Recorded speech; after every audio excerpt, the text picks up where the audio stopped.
রবীন্দ্র কাব্য সাহিত্যের বিপুল ভাণ্ডারে শিশু নিয়ে এবং শিশুর জন্য রচিত কবিতা তুলনামূলকভাবে কম হলেও নিতান্ত অপ্রতুল নয়। বহুমুখী রচনার ফাঁকে ফাঁকে রচিত এই কবিতাগুলি কখনো বা কবির অবসর বিনোদন, কখনো বা ক্লান্তি অপদমনের কাজ করেছে। এ ব্যাপারে অকপট স্বীকারোক্তিও করেছেন কবি বারে বারে। কিন্তু এমন একটি সময়ও কবির জীবনে এসেছে যখন তিনি শিশু কবিতা রচনা করেছেন, এরকম কোনো গৌণ প্রয়োজনে নয়, আপন অন্তর্নিহিত মাতৃহারা অভিমানী চির শিশুটির মুখ অনুভূতি প্রকাশের তাগিদে। কবির এই অন্তর্লীন শিশু সত্তার আত্মপ্রকাশের কাব্যকৃতির নাম শিশু ভোলানাথ।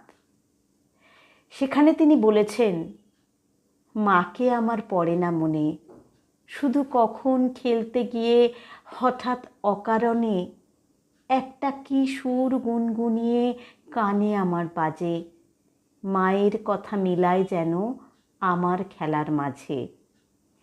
শিশু ভোলানাথ কাব্যের মনে পড়া শীর্ষক কবিতাটি যেন কোনো শিশুর নয়, 60 বছর বয়স উত্তীর্ণ প্রায় বৃদ্ধ কবির অন্তরে যে মাতৃহারা অসহায় অভিমানী কল্পনাপ্রবণ শিশুটির নিত্য অবস্থান, তারই বেদনার্ত অন্তঃকরণের করুণতম আরতি।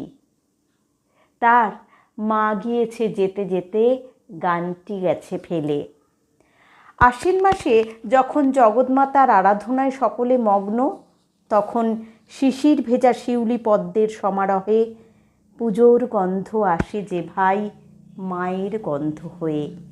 সেই মানসী মায়ের স্মৃতিসত্তা গানের মা, গন্ধের মা, মৃদু কোমল এক স্পর্শের মাঝে সেই চাউনি রেখে গেছে সারা আকাশ ছেয়ে।